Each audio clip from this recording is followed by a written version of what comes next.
dan klien kami. Karena itu kami menghimbau untuk tidak mempercayai siapapun yang mengaku-ngaku bertindak untuk dan atas nama tim juga kasus ini yang berusaha membangun narasi perdamaian dengan siapapun, termasuk ke lembaga manapun. Dan sekali lagi, tidak ada perdamaian dengan kepalsuan, tidak ada perdamaian dengan kebohongan, tidak ada kepalsuan dengan ketidakjujuran. Sekali lagi, tidak ada kompromi antara al-haq dan al-batil.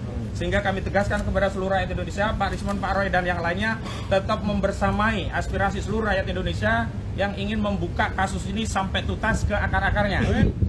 Jadi kalau ada pihak-pihak yang mengaku punya kepentingan, punya kapasitas, atau mengaku juru bicara atau apapun, termasuk kemarin kami komplain Saudara Faisal Assegaf yang tiba-tiba bicara tentang perdamaian, juga Prof. Jimli Asidiki yang bicara tentang mediasi, karena ini kasus pidana, bukan kasus perdata.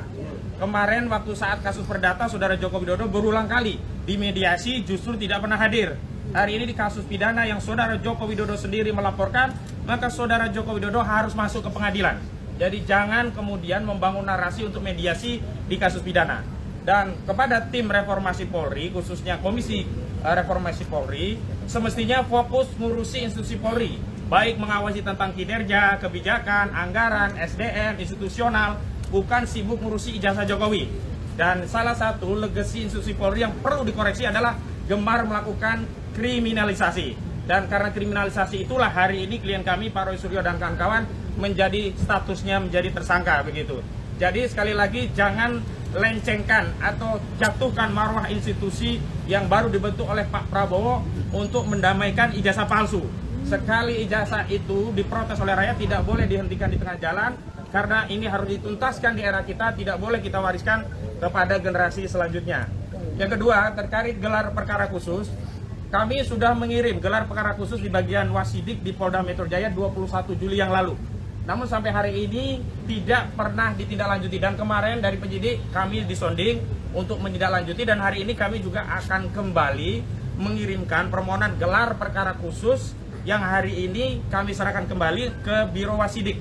Dan sebenarnya ini juga sudah kami persoalkan karena dulu sudah ada gelar perkara khusus di Bareskrim ketika penyelidikan itu dihentikan, tetapi kenapa saat di Polda penyelidikan itu ditingkatkan menjadi penyidikan, saat itu tidak dilakukan gelar perkara khusus.